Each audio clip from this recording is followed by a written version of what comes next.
असं म्हणतात की उज्जैनला आपण स्वतः जात नाही, तेव्हा आपल्याला महादेवचा बुलावा येतो, आपण तेव्हाच जातो. मी तर खूप आनंदी होतो की मला तो बुलावा आला होता.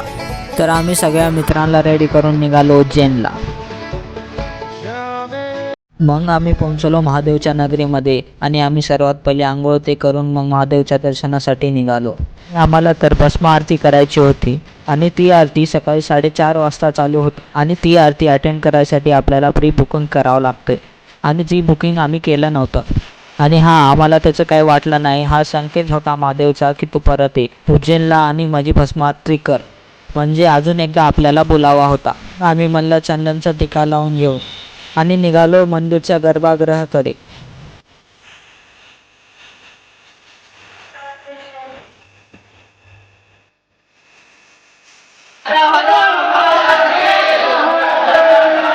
तिथे भक्तांची गर्दी बघून आम्हाला पण उत्साह येत होता हर हर महादेव म्हणायला.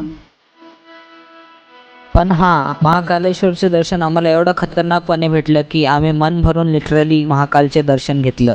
एकूण 10 मिनटं आम्ही त्या गर्भगृहामध्ये होतो. आम्हाला खूप इतकं छान वाटलं ना, आणि देवाला पाहत ते सुख वेगळंच होतं. मग आम्ही बाहेर आल्यानंतर आमचं व्हिडिओ काढू लागलो आणि फोटोज ते खूप घेतलं. नंतर आम्ही गेलो कालभैरव मंदिरला. कालभैरव मंदिरला इतकी गर्दी होती की आम्ही त्याचा व्हिडिओ काढू शकलो नाही. आणि कालभैरवचे दर्शन करून आम्हाला इतकी शांती वाटत होती की आम्ही कालभैरवकडे बघतच होतो. मग आम्ही निघालो ओंकारेश्वरकडे. पुढे काय झालं पाहण्यासाठी लाईक करा, फॉलो करा, शेअर करा.